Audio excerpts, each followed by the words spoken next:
We've got more Rubin Report YouTube Week in partnership with Library today, and joining me is a social commentator, a failed musician, and a mediocre gamer. Some black guy. Welcome to the Rubin Report. Hey, thanks, Dave, for having me. It's great to be here. It's surreal, dude. I took that bio right out of your YouTube bio. Yeah. So I don't want people to think that I'm calling you a mediocre gamer just as we start, because we've already talked video games. I suspect you're slightly better than a mediocre gamer. I guess I'm moderately okay, but on the grand scale of things, when you watch pro gamers and stuff, I'm terrible. You know, when you really think about it, I'm pretty bad.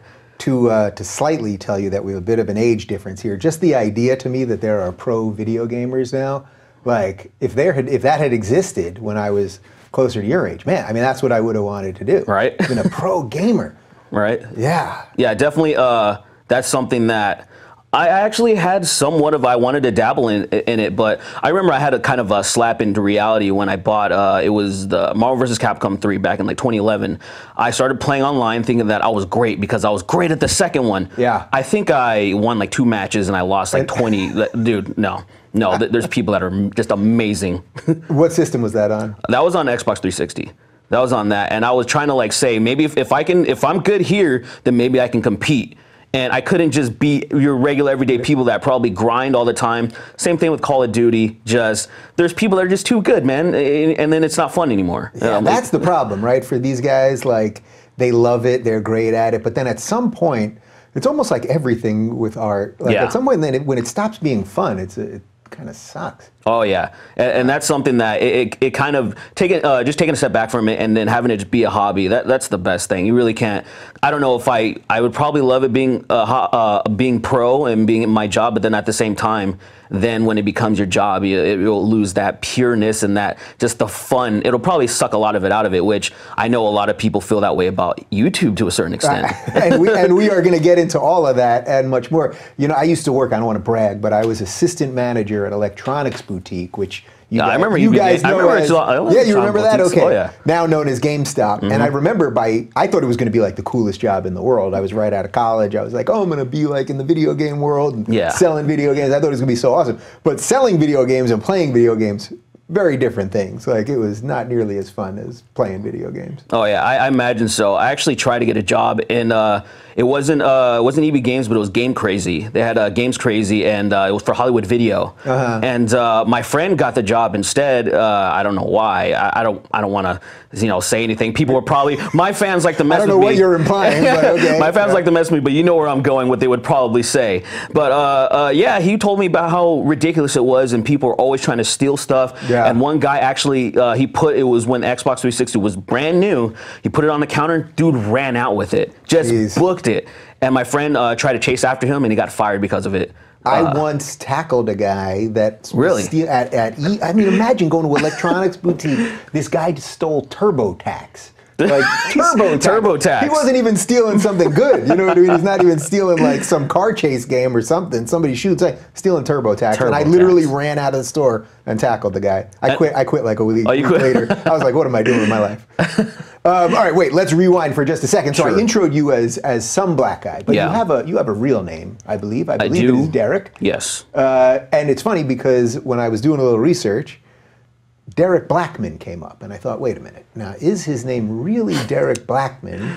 And he goes by some black guy. How do I ask this question? Because YouTube's waiting to call me racist.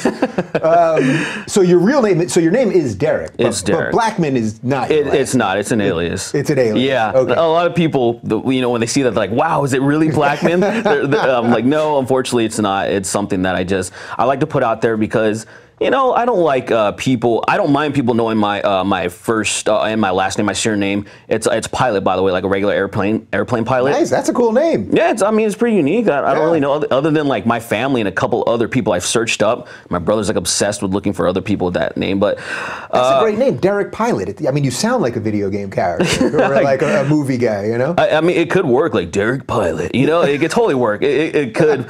I just put Blackman there. Just it plays off my name. It also there's a pro wrestler. He doesn't wrestle anymore. His name was Steve Blackman, and I really liked him. He was a martial artist, so I kind of always liked that last name Blackman.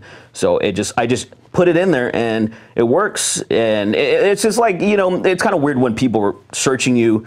And, you know, I have a life of a lot of other things that I've done, a lot of other music projects and everything. And I didn't want people just like looking for, hey, that's fine if they do, but just like, hey, Derrick Blackman, that's what you'll find. If you're looking for me, anything that has to do with YouTube, you'll find Derrick Blackman. It's so cool to me that like this generation of people grew up that like made something out of the things that I love so much. I mean, the things that are here from, you know, all like the sci-fi stuff and the video game stuff. Oh yeah. Cartoons and wrestling and all that stuff. Like that was all the stuff I loved. And it was just like a little bit before YouTube, although ironically we're doing this on YouTube right now. Yeah. But you guys were able to like all make careers out of talking about that stuff and being in that world. It's so cool to me. It's dude, it's nuts. It's surreal. I still haven't fully processed it. Even one of my friends, one of my like closest friends, he was like, dude, how does it feel that people are buying shirts with your face on it? Yeah. And I'm like, dude, it's so crazy to me, man. And I mean, it's pretty great though. I wouldn't have it any other way. I love that the internet has, you know, given so many people opportunities to do things that they never even imagined. And it's just, and sky's the limit. It's just going to keep growing from there. Yeah. So all right. So Some Black Guy. Yeah. So that's what you came up with, and I think it kind of, you know, from all your videos that I watch, it does kind of encapsulate you. Like you're not trying to be holier than thou. You're trying to just kind of do your thing, and like, you're some guy doing this. You happen to be black. There you go. Okay. How did you come up with that name? Like, was it just like one day you were like that? It was, but it was back in the MySpace days. It was that was my username probably when I was like 16 or something. It was just like, oh, you can choose your name. It was Some Black Guy, and it really hit home when one of my friends, I added him, and it said, you know, he told me, he laughed after he accepted me. It said that, oh, it says Some Black Guy wants to be your friend. So he thought it was pretty funny, right? Yeah. And then I was like, you know, this can I can use this for other things. I tried to do a podcast like 4 years ago, and that was my alias, Some Black Guy. That thing failed, and you know, never see the light of day.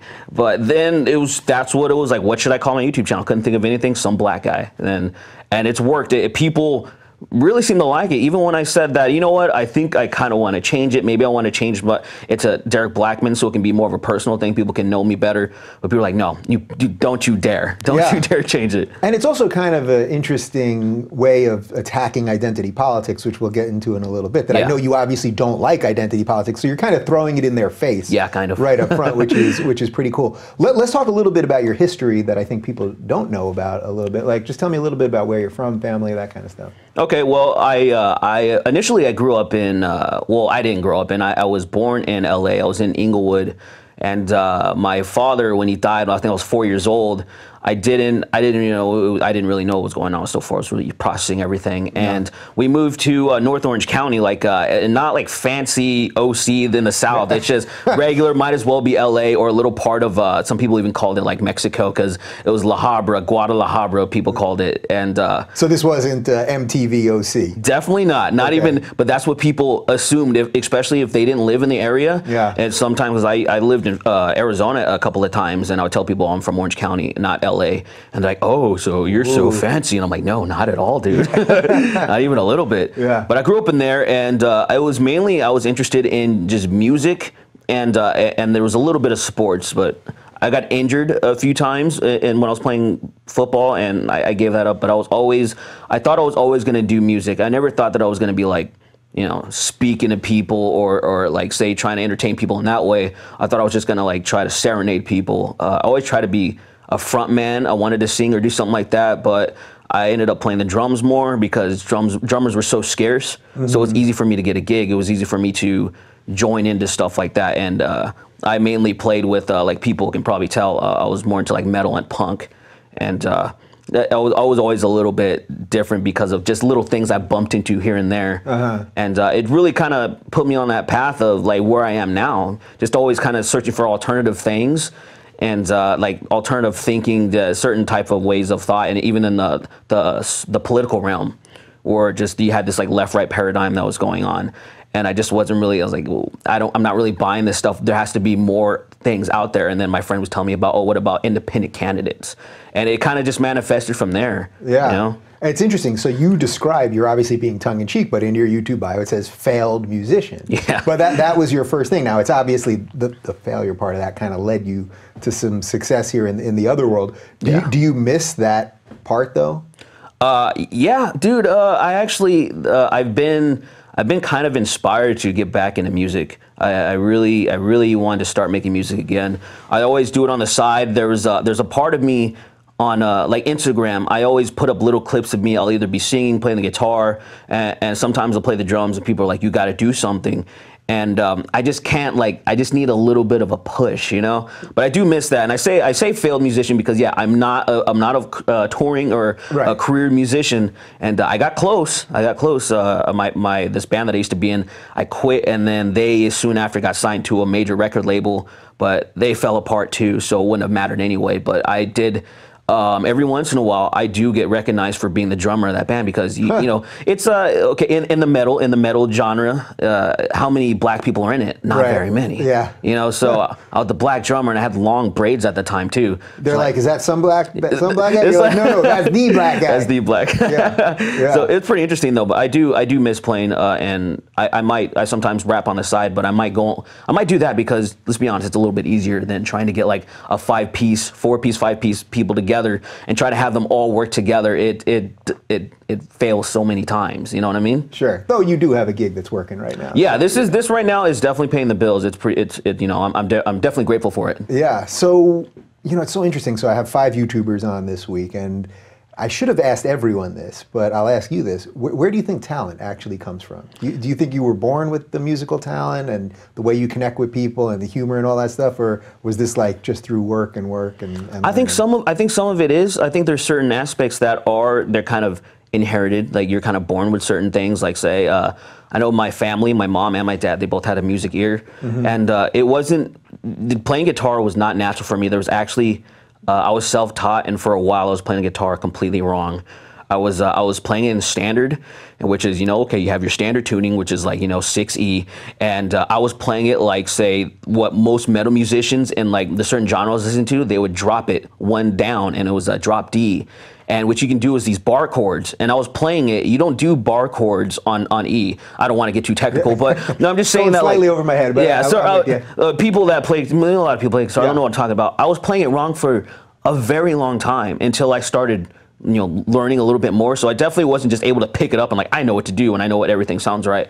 But I put in a little bit of work to where I can play the guitar and the drums decent enough to, I could probably be in a successful band, but you know, it's all about work. And so the talent aspect, I think there's some people that it's so much easier, but I didn't have like I didn't really have it. It wasn't just a total like gift to me or whatever. From a very young age, I was performing I went to a private school, and we'd always have to do these performance pieces. We'd have to do like lip syncing and all these different things that, you know, you're a kid, you hate doing this stuff.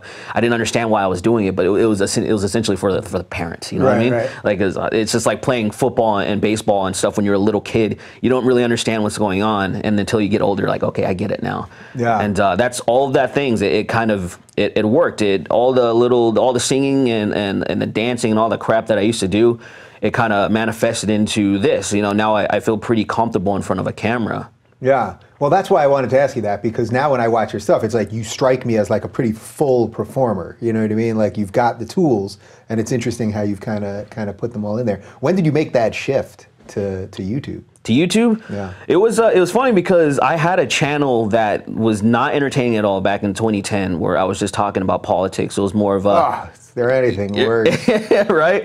I mean, well, actually, I also was talking about, because my first video was about religion or atheism, because I kind of got sucked into the new atheism, the 4 horsemen, and so I got sucked into that. So I started making some videos, but then it just quickly shifted into politics because there was a lot of people, especially there wasn't a lot of black people talking about politics in general. It didn't matter what side, what political, you know, affiliate or what partisanship you had. It was just people weren't really saying anything. And I was like, you know what, dude, I want to like talk and see if people want to listen, and they kind of were. they were surprised that, oh wow, here's this young black man that's talking about some really interesting stuff. Yeah. Where were your politics at that time? At that time, I was still. I mean, it's kind of still where it's at. Where I'm just more like people call it a centrist now. You can say independent, just more trying to be left or right of center. Because I'm just kind of like trying to be, figure things out, and I don't have one just super left or right leaning, because there's some things that I'm conservative about, and there's some things I'm liberal about. And I think a reasonable person, that's like kind of the best way to go when it comes down to it. It reminds me of Chris Rock, where he had like a stand-up and he was talking about that. He's like, no decent person is just one thing. Mm-hmm. You have some things that you're going to tackle issue by issue, case by case. And that's what I was trying to do. Whatever subject came up, I was trying to think of it rationally. What's the best thing for me or for the people, and not just, oh, I'm on the right or I am conservative, therefore I have to follow and abide by these rules. I'm like, no, I think that's silly. Yeah, and it's just, they drub us over the head with this nonsense. I always think it's interesting on election day when they're like, well, they show you the map, they've got the big map, and John King at CNN is going, and the white working class people voted this way, and the black inner city people voted this way, and blah, blah. And it's like, that's actually not really what happened here. Yeah, some of it may demographically have broke a little more one way or another way, partly having to do with where you live or race, but like just summing it up like that, it's like, that's the stuff that separates us, not brings us together. Definitely, there's a part of like collectivism that that is rampant more than ever, and I feel like the media, they're trying their best to keep it like that, because it keeps you watching. Because conflict keeps you watching, right? If everything is peaceful and if everything is great, would you want to watch any movie? Would you want to play any games that there was really nothing to do? No, there has to be something going on. That's why people click on the news. There's always bad stuff going on. It's not like, hey, this person did something very well, or this happened.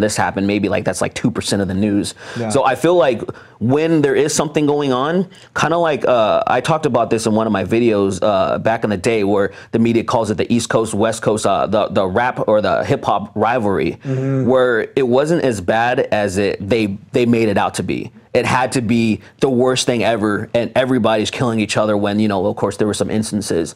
But I think that's what's going on with say, the political divide, especially when it comes to just identity. Yeah. They're trying so hard to make it that way, and a lot of people are just eating it up. How much does that suck for somebody like you that puts out contrarian points on this? You know what I mean? Like if you now obviously I know plenty of black conservatives, and I know you're not saying you in and of yourself are saying you're a conservative, but you have views all over the place. How much does that suck that you have to put these points out there, and just by the way the mainstream treats everybody, those are the opposite points of what they would want you to be saying, Yeah, it's really unfortunate, and I find it's unfortunate to me that I find some of the stuff that I even say that I say is at all controversial, because I'm really not a controversial person. I don't say anything too crazy. Yeah. Never really have. Maybe sometimes I'll just try to poke at people to just for comedic purposes. I'll say something maybe that's a little derogative or something. But as far as my opinions go, I think for the most part they're pretty reasonable, and some people are like, how could you say that? How could you say that? Like, that's not the way it's supposed to be, especially since you're black. You have to think this way. It has to be that way. And I'm like, why? Why? I want to ask the question why, and a lot of times people don't have the answer. They just kind of stop right there. If I'm not mistaken, didn't Martin Luther King Jr. wanted black people to be judged by the color of their skin, right? Oh, yeah. I think that was, am I maybe mixing something up here? No, not at all, man. That's something that, that is so lost. That is so lost nowadays, especially there's a lot of people that are, I like to call pro-black, that are really into their identity, and people that would, really champion Black Lives Matter, and probably would have been a part of maybe the Black Panthers back in the day, who knows. But they're the type of people that even, and I'm not saying everybody, it's just sometimes the general stuff that I run into, where if I even mention something about Martin Luther King Jr., they would say something like, well, Martin Luther King Jr. didn't always say that. One time he said something that kind of leaned more towards what Malcolm X would say. I'm like, yeah, every once in a while, not everybody's going to be a saint, right? Sometimes people are going to have different opinions that, somebody might be conflicted and say something, but he had his books. He had a message in his speeches. They're all consistent. You know, I think this is what he was trying to say. And like, I don't know why people are trying to undermine that. It's good stuff. What do you make of like this constant thing in the media now, like from the HuffPo and BuzzFeed and all that crap, of like this endless judging all white people in the same way you don't want to be judged in that collective. You've done some videos on it. You did a funny video. What was the last one you did a couple weeks ago? It's okay to be white, or yeah. I was just trying to show how ridiculous, because some people are literally treating it like that. They see something like it's okay to be white, and they think that's the worst thing. One of the most harmless things you could really say, it's okay to be white. That, like, if somebody came up to me and said, hey, it's okay to be white, I would just shrug my shoulders and be like, okay, have a good day. Yeah. But people are like, oh my God, this is hate speech, and the Nazis are coming back, and they're planting bases on the moon, or so, you know, like they're just being that crazy. Yeah. They're being that crazy. They're not really saying Nazi that. Nazi bases on the moon. Now that's something. That's something. That's something that man, you gotta see this movie called Iron Sky, and play the new Wolfenstein. I'll just say that. Noted. Okay. Anyway, I think that's been one of the biggest problems, and people are trying to say that, oh, racism is rampant because Donald Trump is president. I'm like, no. This anti-white rhetoric, the anti-white rhetoric has come out before that. It was one of the reasons why I say even something like Gamergate was happening, where they were blaming, like, say, everybody should pretty much know about Gamergate. No, I wouldn't say everybody, but I think a lot of your audience would know, because you've had a few people on about that. But they were targeting, say, straight white men. That was like, oh, these straight white men, and white identity politics was the worst thing ever. And, you know, people that want to be proud of their heritage, if they're white or something like that, it's the worst thing. Meanwhile, black people, any other shade can do it. And I'm like, well, what's going on here? Like, what's really going on? Why is this happening? And I think it's just a lot of white guilt. Yeah. I think it really comes down to it. You see a lot of people that are talking this way. They feel ashamed for things that went on back in the day, and I'm like, why? Why do you feel ashamed for stuff that you didn't do? Why are you doing this sins of the father thing? Well, that's what, you know, Peter Boghossian, who I've had on a couple of times, calls it it's a secular religion. Except in most religions, there's a redemption narrative. You can be redeemed. But with this thing, there's no redemption narrative unless you're going to color your skin, which actually would probably be racist in the first place. So it's like this endless monster. Yeah. How much of this do you think is actually related to Gamergate, without going too much into all the ins and outs? Like everything that's happening in society right now, the trolling, Trump, the media crumbling, like now it seems pretty clear to me this all kind of started with Gamergate. Do you think that's too much of a jump to say? Not really. I think it's plausible. I think that it was kind of it essentially was kind of Pandora's box. You know, it let out all the good and the bad. Yeah. And can you give like a 1-minute recap of what you think Gamergate was? Just for the people that don't know. For the people that don't know what Gamergate is, it was just you had pro and anti. I'm just going to say that the pro Gamergaters was the demographic, the gamers, the people that play games, that consume like gaming journalism, that you know. And then you had the people that were anti Gamergate, was the game developers and the games journalists.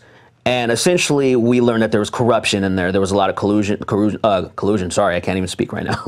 There was just a lot of shady deals going on, people sleeping with each other to gain favors, whatnot. It got exposed, and instead of them, you know, a lot of the games developers and the journalists saying, okay, sorry, we'll do better, they doubled down and started just crapping on gamers and saying the age of the gamer is over, and it's just a bunch of basement dwelling straight white men, blah blah blah. And Gamergate is now a harassment, just trying to harass women. These gamers don't want women in their video games, and they don't want them anywhere around it, and that's what Gamergate is. And then pro Gamergaters were like, no, we're just trying to have journalistic integrity, that's all. Yeah. That's basically what was going on. It was just a clash of that stuff. It was so fascinating to me because, you know, I'm a little out of my, as I was telling you before, I'm a little out of my like prime video game years, but I love the community. I love hearing about all this stuff. And I remember when Gamergate was bubbling up, I was like, I don't know exactly what's going on here, but it just felt like something. You know what I mean? It felt like something kind of important. It was one of the things that put Milo on the map and plenty of other people.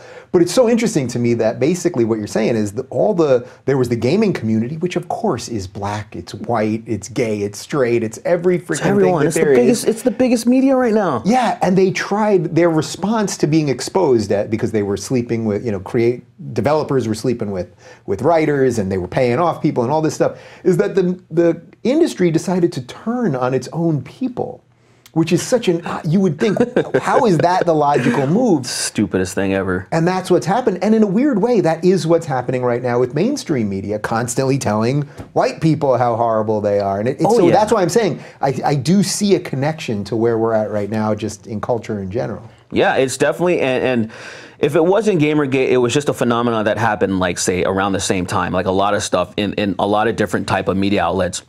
We're all saying the same type of stuff, just anti-white rhetoric. And then it's so strange that if you say something like, well, you know, not all white people are racist, or you should really judge people on a case-by-case basis. You know, individuality is probably something we should champion. Like, oh, you're just racist. Or like, say me, oh, you're just a bootlicking coon or something. And I'm like, oh, okay. Just saying that we should, you know, respect people, or not respect people, but at least give people a chance and judge them, you know, on the content of the character. That's me cooning. I'm like, wow, okay. Any of the people that say that kind of shit to you, are they ever not anonymous?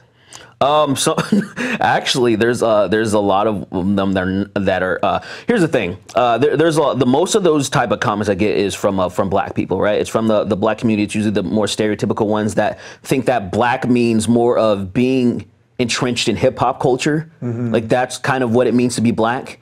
And you know, when you think about the grand scheme, when you think about black people around the world, there are so many people that aren't. There are so many black people that aren't black Americans and that aren't into hip hop culture, because that's what it's not black culture, it's hip hop culture.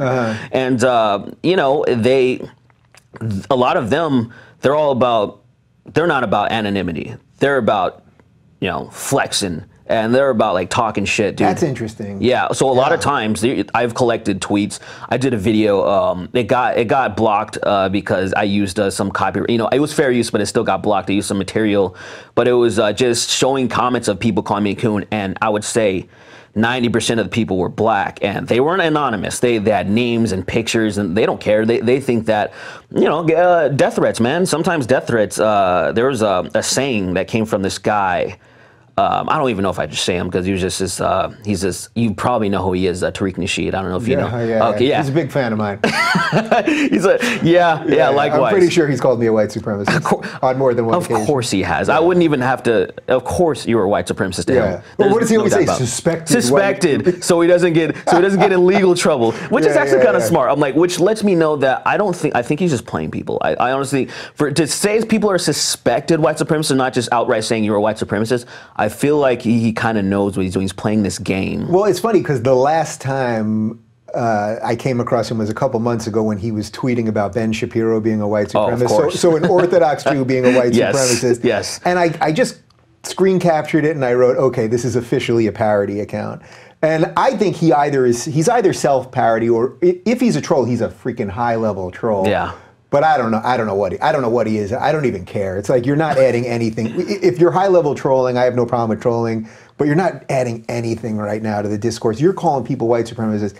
Ben Shapiro, me, Phil DeFranco, plenty of other people that are in our world, and it's like, come on, man. Even if this is a game to you, nothing good is coming out of this. Oh, nothing at all. It's really bad. And to my original point, what I was saying, there was a quote that I don't know where it came from, but somewhere within his media, there's a thing that's called "Coons Die First," and I've gotten that.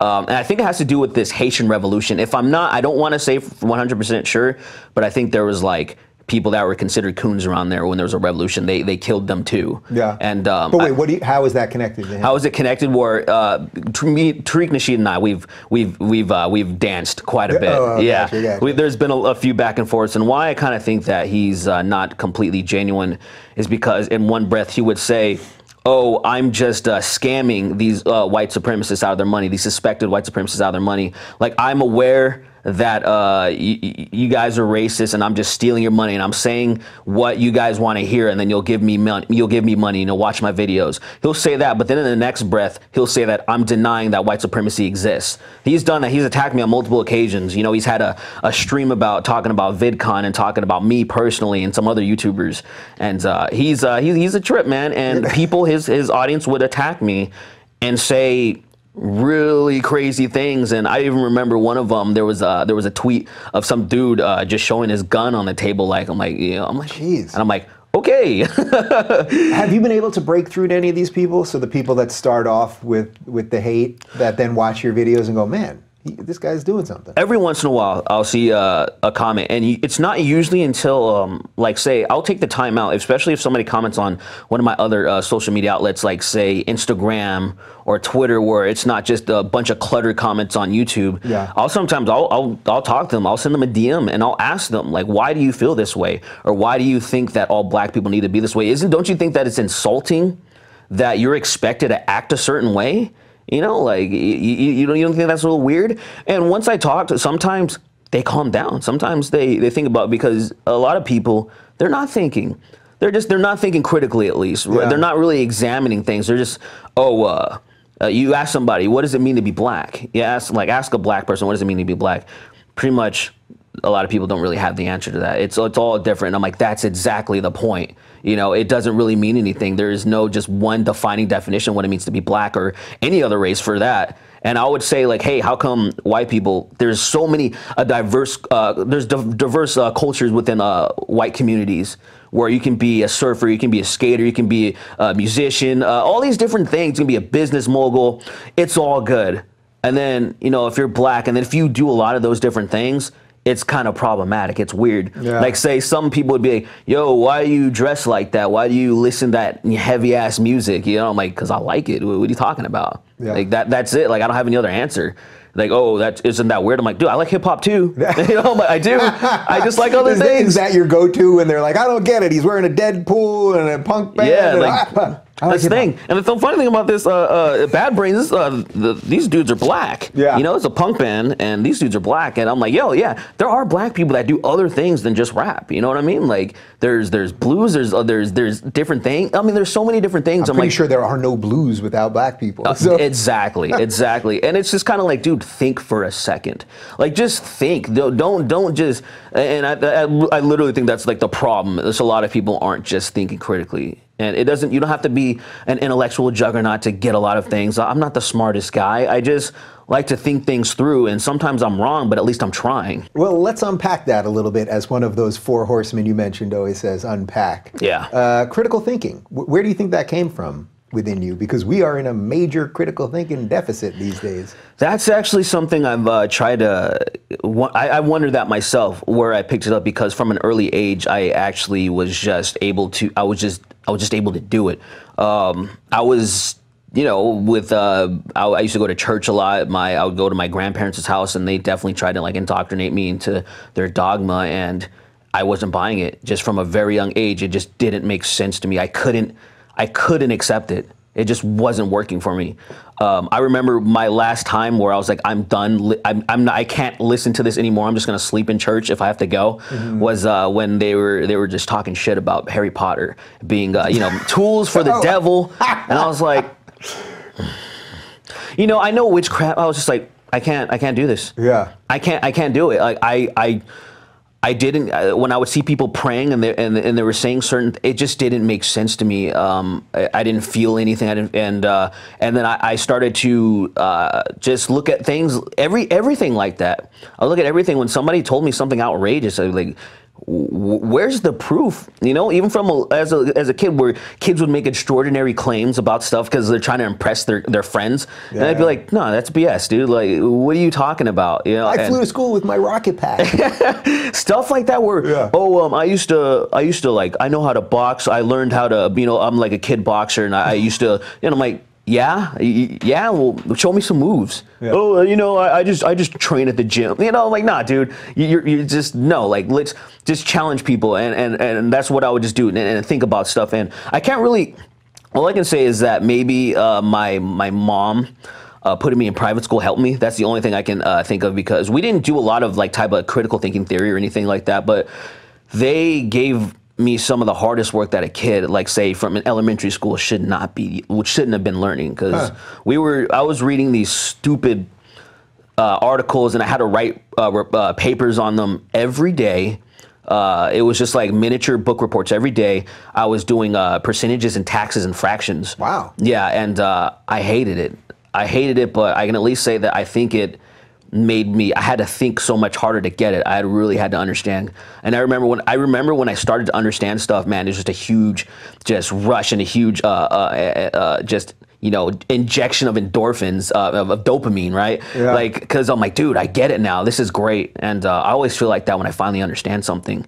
And that's kind of, I guess that's where I can really pinpoint it. Just mainly elementary school and being challenged to the point that I felt like I want to die. Yeah. When you were waking up to some of this stuff related to religion and all that, how did the family take it? Like your grandparents? My grandparents, they definitely were. They were sad, right? Because they think I'm damned. They think that I'm gonna go to hell. My mom was a lot more accepting. She was like, it is what it is. She didn't really like going to church so much, anyways. But she's still very religious. And I'm like, yeah, cool. I'm not gonna take that away from her. It doesn't matter. Yeah. If anybody wants to talk, we can talk. I never go out of my way to try to challenge anybody. And it was only my grandparents that really had the problem. And like I remember having a discussion with my grandfather. And that got, it was very rational. I was just explaining my grievances, and I was just, without being, if I ever talking to somebody else that I don't really respect or something, I'll just straight up say like, oh, God's an asshole. Like there's no way around it. I'll just say, and I'll explain why.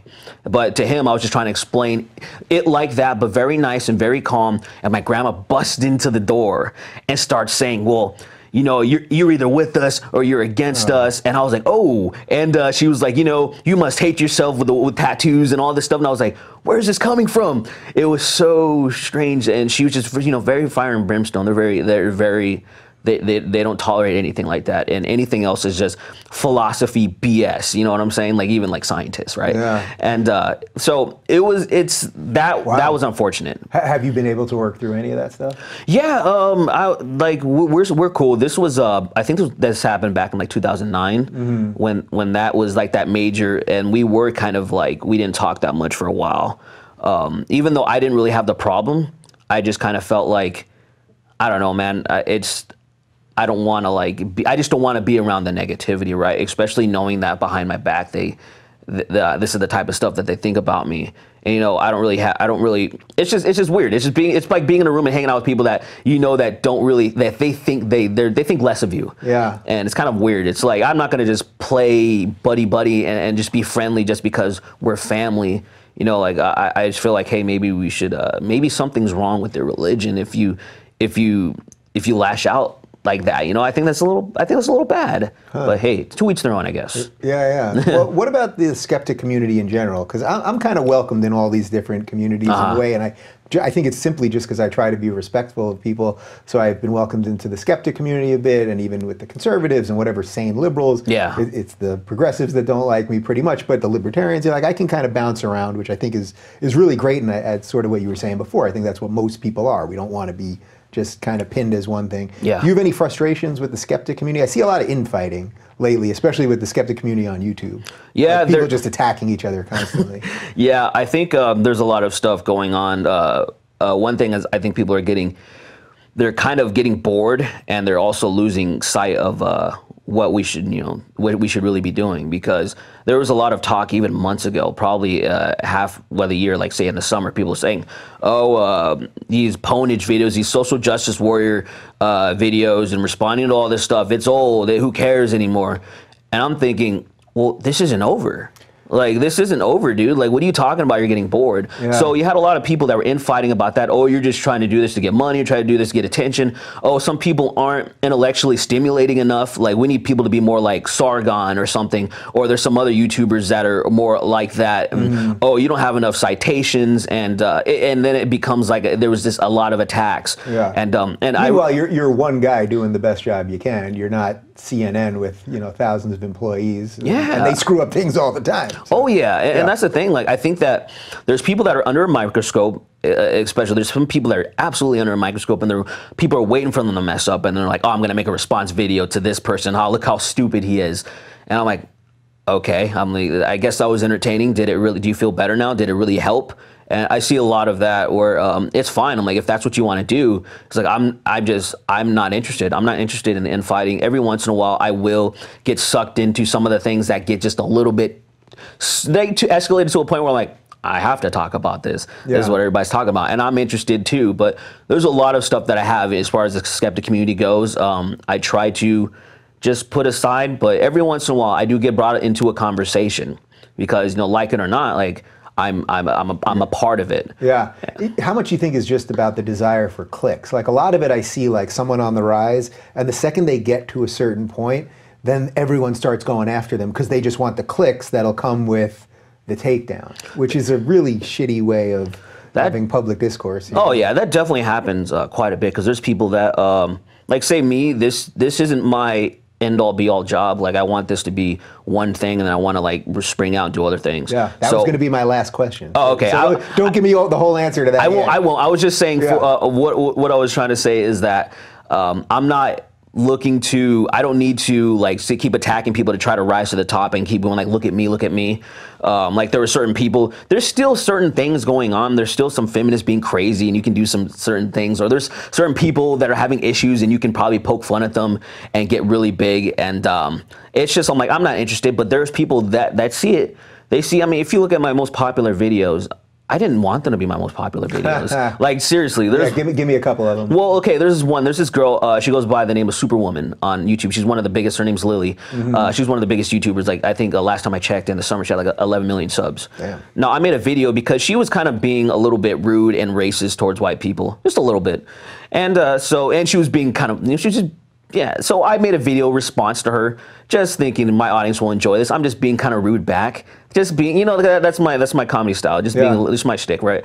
And man, it got like, it's my second biggest video. It has like 600,000 views.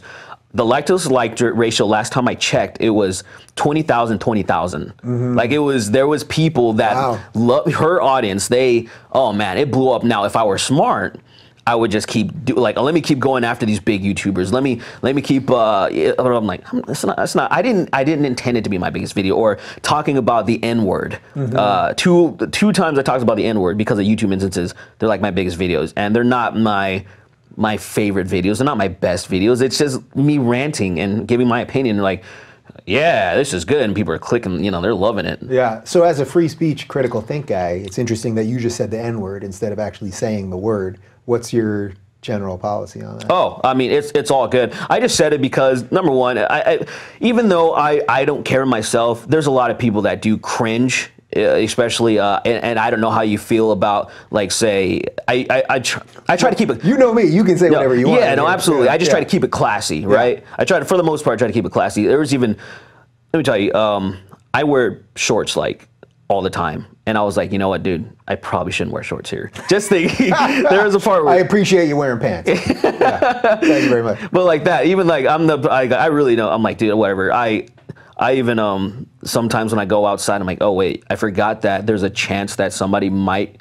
recognize me. I should probably at least put on something decent. Cause I usually look pretty, I'm like, ungroomed, and I have talons and stuff until I need to go outside, dude. But man, where was I even going with that? Well, just as far as the N-word and okay, so yeah, I just really I'll say, dude, I'll say that.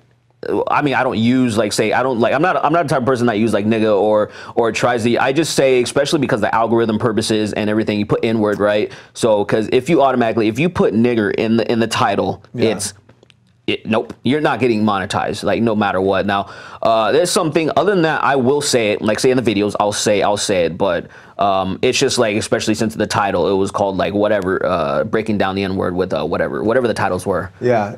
Are you worried about the way intentions have been lost around the conversation about the word itself? Like when Bill Maher just a couple months ago, he said it in a joking way. I don't think anyone in their right mind thinks that Bill Maher is a racist. But then next thing you know, he had to apologize and sort of got the smackdown on his own show. And I have no doubt, because Bill Maher has written articles about stop apologizing, liberals. I have no doubt that HBO said to him, you're fired if you don't apologize. Oh, yeah. But again, no one really thinks he's racist. So does that worry you, just as someone that cares about critical thinking? Like it does. It worries me, especially a lot of people really have to tiptoe about a lot of things. I mean, even like it even happened with PewDiePie. The same thing. Well, like say PewDiePie said it on accident. Bill Maher was making a joke, and some people, the audience laughed. They thought it was funny. Right, but he also wasn't calling anyone that in a derogatory way. He was using it in a... No, he was exactly. He wasn't using a derogatory way at all. So I mean, it's not exactly the same. But I was just saying that it got the same reaction where people were like calling for blood. Like, I'm like, dude, come on. I saw comics that I know, successful comics that are far more famous than me, calling for him to be fired. So I've never heard of that before. Comics calling other comics to be fired. Yeah, they're the first ones to advocate for free speech. Like the first ones are like, no, dude, like the no jokes are off limits, right? That's how it's supposed to be. Yep. That's what it's so weird. I feel like a lot of people are just virtue signaling. They don't. I feel like a lot of people don't really believe that, and maybe they just want to just score a few points and be looked at in a better, in a virtuous light. Yeah. I think there's a lot of people that are acting that way because, I mean, especially being a comedian, like how could you say that? How could you think that? You know, especially it might be getting worse and worse, and to a time that like, what jokes can you tell now? You know. Yeah. And I'm that person. I'm the type of person that, as long as it's a joke, there's like nothing is off limits, you know, because there's a lot of people that love dark humor. Dark humor is some of my favorite. George Carlin is probably one of my favorite comedians like of all time. My hero. Hero. Yeah, so it's one of those things that, in a certain extent, it sucks that he's dead, but at the same time, like, oh man, what would he be thinking about the stuff that's going on now? He'd be losing his mind. Yeah, that's actually been a little bit of a theme with a couple of the people that we've talked to for YouTube Week. Okay. Because I was talking to Dil Koltegar, and he was saying how we were discussing how basically George Carlin, as an old white guy right now, what would the reaction to him be on college campuses? Saying all these words. It would not be good. Nah, I don't even think. That's depressing. It is. I don't think he would be able to do it. I think. I remember Jerry Seinfeld complaining, just saying like, "Oh man, I'm not doing colleges anymore." And, Jerry Seinfeld, who no one knows what any of his political beliefs are. Yeah. Name one political belief that Jerry Seinfeld holds. You can't. You can't. You really can't. And it's so strange, man. And especially college campuses and like academia in general, like what's going on. It's so mind-boggling. Yeah. It's one of the you just had on Lauren. What was her name? Lindsay Shepherd. Lindsay, sorry. I don't know why I said Lauren. But yeah. We've had some Laurens on. Yeah, okay. Yeah. But at least I got the L right. Yeah. But yeah, just that whole situation. And just thinking like, yeah, dude, this is the theme. And this is what I was talking about, if I can just back up a little bit. Yeah. When we were talking about the problems in the skeptic community and stuff, and there are a lot of infighting. And I'm just thinking, well, you know, there's a lot of people there. I think they're just not focusing on there's some stuff still going on. And I get it. There's a lot of people that do feel jaded. I feel a little jaded to a certain extent. I've been focusing a little bit on music, and I've been ramping up that. But once I've got that down, I really want to start focusing a lot more on that, because there's clearly a problem, especially in academia. You know, a lot of the crazy blue-haired feminists aren't making stupid videos like they are, like as much as they were. So that stuff has died down. But there's still articles and opinion pieces being written, things that you normally shouldn't just. You know, maybe you should keep that opinion to yourself. I mean, you can say it, but like, hey, saying that all men are toxic or all white people are racist, I don't know, maybe a Newsweek or maybe a Washington Journal or something shouldn't really advocate for that. I'm just saying. Yeah, you know, I'm glad you brought that back around, because you said that before about how some people will say to you, oh, well, the SJW thing is over. We all get it now. Stop doing videos about that. Now people say that to me, Dave, you know, everyone knows the left is a nightmare and what's going on right now, and authoritarianism and collectivism and all that stuff. Mm-hmm. And I'm like, wait a minute. There are still people being brainwashed at massive numbers right now in colleges and universities, and what the academics are doing and all of this stuff. So it's like, yeah, we get it. Yeah. The early adopters of the internet get it. The Gamergate people get it. Yeah. But when you get a win, like we've had some wins here, like our intellectual allies or whatever you want to call it. We've had a couple wins here. Yeah. You don't just run and start trying to pick a new fight then. You have to make sure your win matters. And that's why for me it's like, yeah, I'll talk about all sorts of other things too. Yeah. But I'm not just putting this thing down because a few people seem to be on board with it now, you know? And that's what people think. I think in their social bubble, since a lot of people that they know are aware of it, they think that everyone's aware of it. Yeah. And I'm like, no, dude, let's take Facebook, for example. Facebook is the social media juggernaut, right? Most people, and they call, maybe it's a little bit of a derogatory term, but normies, right? Just regular people. That's the majority of Facebook, and the majority of Facebook doesn't know about a lot of this stuff. Like if you put out a video, which I was telling people, a lot of people think Facebook is really toxic and they don't use it. And I try to tell people, I'm like, dude, use Facebook, put those videos on Facebook. I used to neglect my YouTube page. My Facebook page, completely neglected. And I started posting my videos on there and putting a little bit of stuff out there. And it's doubled, like the likes has doubled in like, say, a couple of months because there's a lot of people that don't know about this stuff on there. And that's what most adults, older adults, people that are, especially people that are really old, if they're on the internet at all, they're probably on Facebook. Yeah. And then, so they probably still watch TV and like a lot of news media. They still, their MSNBC or Fox or whatever they're watching. And then they might possibly, because maybe a grandkid or something came across one of my videos or somebody's video that does anything similar, they might come across you and think like, this is really interesting. I've never heard these type of opinions. I've never heard these perspectives before. And I think that's what needs to happen. So I think getting on Facebook is as painful as it may seem, and it may be, because I understand. I see a lot of garbage on there. Yeah. But it's always nice that, like, say, hey, even Miley Yiannopoulos, his page picked up my "It's Okay to Be White" thing, and everyone's laughing and having a good time. Like, good. That's what we need. Taking the piss out of this, but people are trying to make it so serious, and I'll just laugh it off, dirt off your shoulder, and like, if everybody can be like that, that's fantastic. Yeah. Do you worry that the certain amount of young people right now come to us, whatever this thing is, for news more than they're going to the old school news? Like, I'm happy that mainstream's crumbling. I think it deserves to crumble. Yes. Every week there's just another massive thing. Just last week with this Brian Ross story where he, ABC News, they say that Trump ordered Flynn as a candidate to contact Russia, and it turns out no, it wasn't as a candidate. It was as president-elect, which every president does, and then they retracted it and it gets way less traction than the original error. So I'm okay with the crumbling. But do you worry that it's an awful lot of pressure? I mean, you're just some black guy. Oh yeah, no. Hey, man, there's a lot of pressure. Dude, good point. Especially, there is a part of me that wants to be more professional, and that wants to do better. That wants to, anytime I talk about something serious, I want to make sure I have my sources lined up.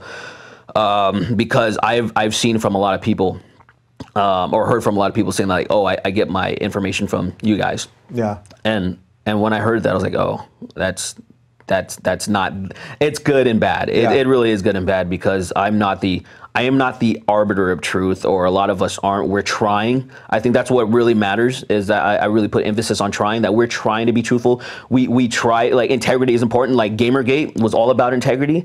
So we're trying. And I think that's better. Like, they have better tools to find the truth and factual stuff and be knowledgeable about things that really matter than the mainstream media that just has a narrative, and they're just gonna tell you what they want you to hear.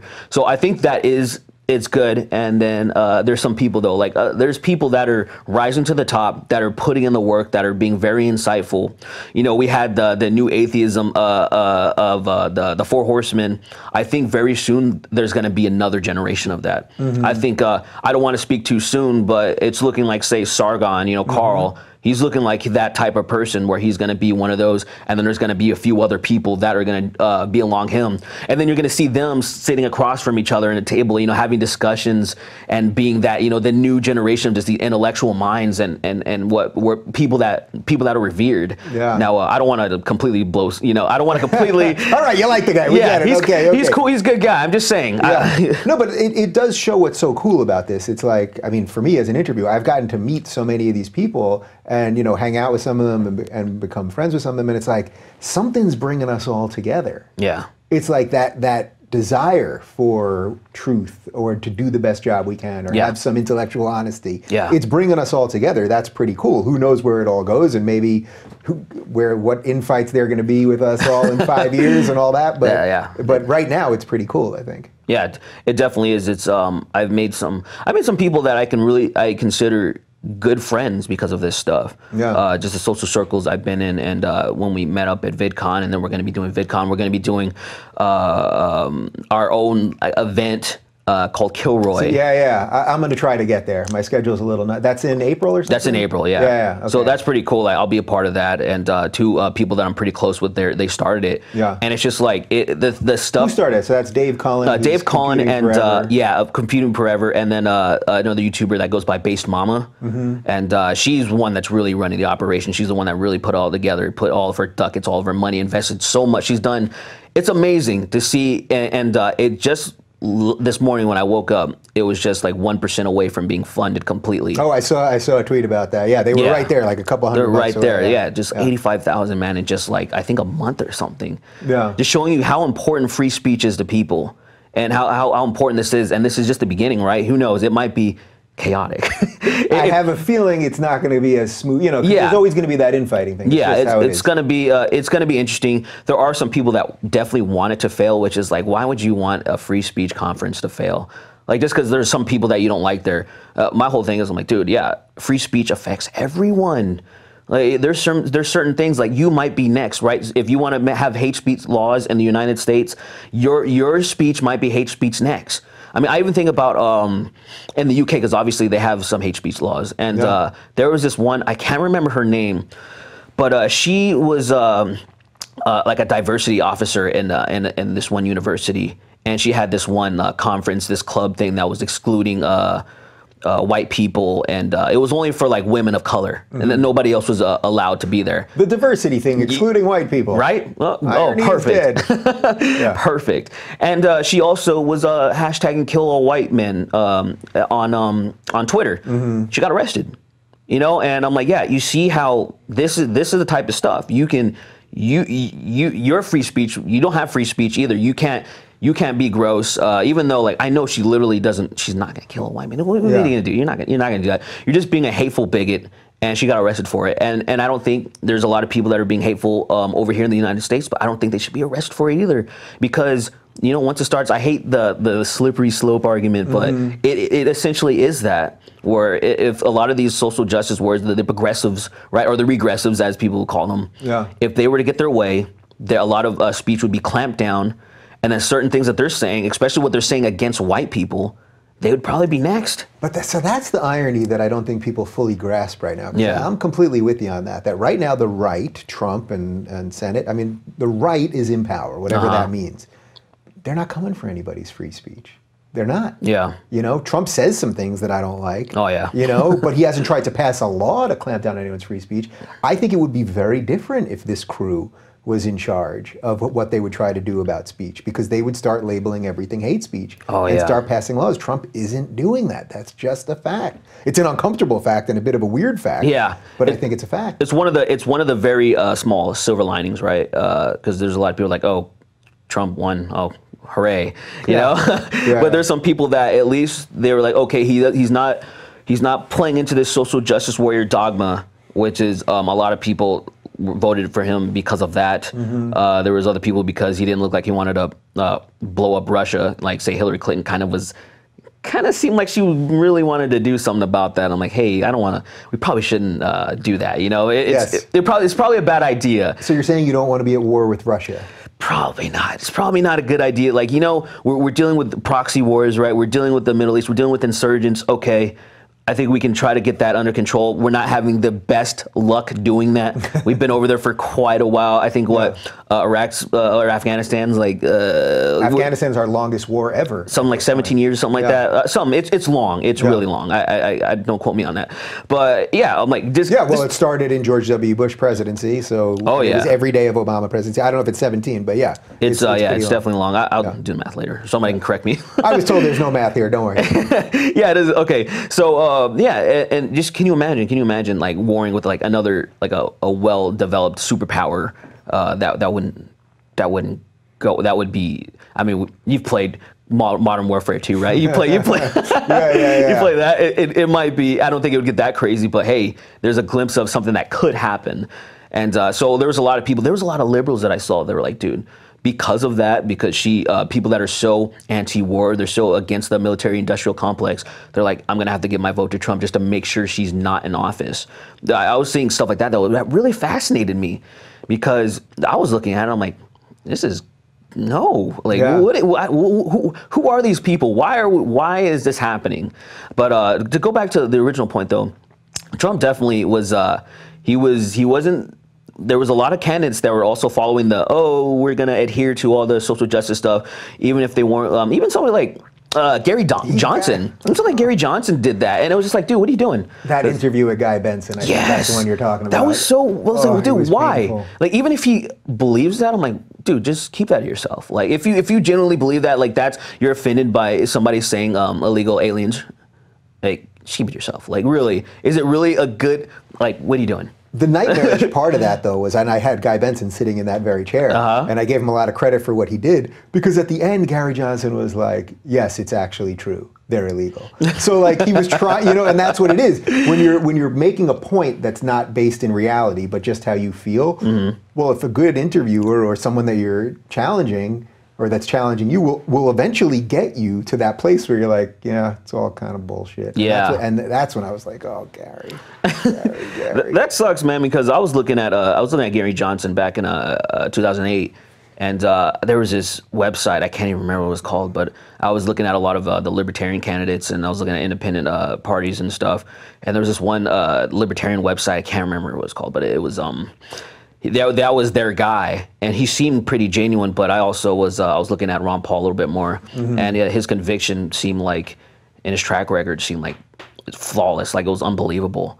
Or like people were trying to dig out dirt on him, they couldn't find anything. Yeah. And I was thinking, even though like there's a lot of people that were like, oh, he's a creationist, like, and he specifically said, hey, what I believe is going to affect my job, just like it doesn't when you're at your computer desk or whatever you're doing, you're digging ditches. Does your beliefs affect what you're doing? And I was like, I can live with that. Yeah. I was seeing some pretty interesting things going on. He's also an OBGYN, and his son is an eye doctor. I mean, these are people who believe in science. Oh yeah, like he's not just some great. He's delivered thousands of babies. Yeah. I mean, he's a war veteran. He seemed like a pretty genuine guy, and I was just really blown away with the type of the alternative candidates, and I was thinking, why aren't we looking at these people? And then I quickly, saw why. There was just the media influence and the lobbying and stuff that you saw. Like you looked at the major candidates that are always at the forefront, and they're being backed by the major banks. Like Goldman Sachs is just shoveling money to them, knowing that the banks are going to be the winners. These people are really overall. They're going to get all the tax cuts and all the waivers and everything. They're going to make sure that all of them they're doing well. And I was starting to understand what was happening. So I became extremely jaded about politics in general. Like, and now I'm seeing the candidates now, like Donald Trump and Hillary Clinton. Like, how did we get here? How did we get here? Like, this is a thing. But I will say, Trump winning there is a good thing, because a lot of people believe that the system was completely corrupted. Everyone thought Hillary Clinton was going to win. Everyone. I mean, I watched Ben Shapiro talk about it, even on your show here, saying that everybody was wrong. I made a prediction back in 2015 that Bernie Sanders is going to have a stand a chance. It's going to be the same thing like Ron Paul or anybody else. It's going to be blacklisted from the debates. Going to get no time to speak. That's going to be obvious. And then I was thinking, Hillary Clinton's going to pull it out because she has all the influence. And then that's what the media said. Didn't work. That was the strangest thing, man. Yeah, that's the night of the election. I was on a Daily Wire live stream with Shapiro and Klavan and a couple other people, and that's exactly what Klavan said, and it really helped crystallize it for me. It's like, if you think that the thing is so corrupt and corroded and evil, then the best thing just happened, because the thing that nobody thought could happen happened. Yes. And that shows you that the corrosion isn't permanent. Yeah. The corrosion is actually weak. So I'm actually quite hopeful. I sense you are right now. Yeah, like, you're actually hopeful for some ideas. Absolutely. To pop right now. Yeah, absolutely. There's something, and then now you're seeing other people and because of Trump, you're seeing other people like, I might run too, and I'm like, yeah, good. The more the merrier. We need a diverse line of people running. I mean, even somebody like The Rock, Dwayne Johnson says he's thinking about running. I think that's hilarious, right? Because it's going to be The Rock versus Mark Cuban. That's where this all leads. I mean, the funny thing is the way that I even look at it has been like kind of a charade and a shit show. I wouldn't mind seeing it. Just really, just make it as crazy as possible, so we can after a while, it's so chaotic, and then we can kind of maybe start bringing some what do you call it, order out of chaos, kind of a thing like that. I think something like that could happen where things get so wacky that it might even be The Rock, and then his VP is Stone Cold Steve Austin or something. Something just ridiculous. And my child, I would just be like, man, I don't want to be one of those people, but I might throw him a vote just because of, let's see what happens. Yeah. And then after a while, maybe like, okay, this needs to stop. Let's get some legitimate candidates here because this is getting too crazy. America, United States is embarrassing. And, I mean, we're kind of already there, right? I personally would prefer Jake the Snake Roberts instead of Steve Austin, but I will accept that. So, all right, the last question, which you already started answering before, where do you want to go with all this? Is YouTube and this digital world enough? Do you want some mainstream stuff? Do you want to shift what you're doing? Well, YouTube kind of is enough right now. Like, say it's sustainable, even though there's been problems with the adpocalypse and everything like that. How bad were you hit? Pretty bad. My revenue was, I think it was cut by like three quarters. Wow. Yeah, so it was pretty bad. But luckily, around the time that happened, I had a lot of Patreon support. And now that the ads started getting better, the Patreon support was dwindling. It started to kind of balance out a little bit, which is totally fine. Yeah. It's okay right now, but I'm a little worried just because things are like the mainstream media is still doing their best to make sure that YouTubers get hit because they're losing a lot of their revenue. Yeah. Do you notice how every time they want to throw someone under the bus that's a creator in our world, they always attack Patreon now? Yeah. So every article about Jordan Peterson, who's the new target for them, always going after Patreon. Yeah. When they've done it to me, always going after Patreon. And I'm sure many other people too. It's because they want to go for the money. They can't get you on the ideas. So what do? They go for the money. They go for the money, yeah. Like, so you can't sustain yourself anymore. And it's such a disgusting tactic, man. You think about like these are people, these are their livelihoods, and I think about the people that work in, like, say, especially when the Wall Street Journal tried to like attack PewDiePie, and I think that the people that were around there, I'm like, dude, do you guys have any empathy whatsoever? Do you have you're trying to not only you're not affected. Okay, PewDiePie is a millionaire, but what about the other people that affected? A bunch of people that were like, I can't do this anymore. Do you have any remorse whatsoever? I'm like, what's the matter with you? But for right now, it's okay. Right now, it's okay. I want to keep doing this, but I definitely want to shift into music. I've been a little bit conflicted with that and which way I should go because I love metal and also love hip hop, and that's been like the biggest thing. Like, where should I go? And I'm leaning more towards hip hop just because it's more of an independent thing. I can just write my own stuff, get some beats. I can go to a studio and record from pretty much anywhere. Bands different. Frankly, as a white person, I'd be much more comfortable if you were doing hip hop. It wouldn't challenge any of my preconceived notions. I mean, at least the type of hip hop. I'm like that dude Drake, right? I'm like Drake and this dude Kid Cudi, where they talk a lot about personal issues and their feelings. I'm that guy. Yeah. I'm that guy. That stuff that I recorded, I talk about a lot of breakups and relationships. I'm not going to be the guy that's talking about pistol grip pumps. I'm not going to be talking about lowriders, nothing like that. Even though I love like gangster rap, dude, it sounds so delicious, man. It's so good. Well, I feel like on your way out of here today, so as we're taping this right now, this is going up in a couple of days, but as we're taping this right now, LA is on fire. I mean, here. I mean, it smells like smoke in here right now. Oh, there's these massive wildfires. You're going to be driving home back to OC through some of it. So I feel like there's a song in there somewhere. You know what I mean? You got to come up with something. There's definitely. I mean, it's funny you say that because I actually wrote a song already. It's called So Cali, like Southern California, and I wrote a song, and it's actually just parts of Orange County, LA. It's all included in there, little cute things in there, and I'm gonna. I recorded it a long time ago, but I'm gonna re-record it, and I think that it's basically what you're saying, and I think it could do pretty well, man. We'll see what happens though. It can totally bomb. I don't want to be confident. I don't want to like to my home say, oh, it's gonna be good. It's gonna do great. I'm gonna put it out there and just hope that it does well. But that's it. I'm always gonna do YouTube as a hobby. I'm always gonna be putting out videos because this stuff matters to me. I started doing this because I originally wanted to be a gamer. I saw like PewDiePie, Markiplier, KSI. I saw all these people making a lot of money and just using their personality and playing games. I want to be that, and that's how I stumbled upon Gamergate, just seeing the climate that was on YouTube, and that's what everybody was talking about. Yeah. And then I felt kind of morally obligated to say something, knowing that I wasn't going to get anything out of it.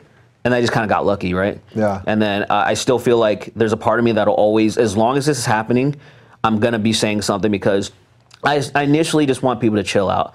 I just want to play my video games, read articles, watch movies and stuff, and not hear about all this identity politic nonsense. There's a lot of things out there that aren't tainted, like say pro wrestling. I still watch, and I can still watch. I can still read articles, and I'm not blasted by white supremacy or this or there's a lack of this. So I just want that, dude. That's really what I want. And then other people that are trying to do more and affect policy, man, go for it. I'm all for it. Yeah, awesome. Well, I'm thrilled that you came in here, and I'm a fan of what you do. I'm going to donate to your Patreon. today. I am going to do it today. I think I only donate to 2 others, but you will be number 3. Really? And I think you have a ton of great stuff in front of you. So you don't need me to say that though. Oh man, dude, I appreciate that.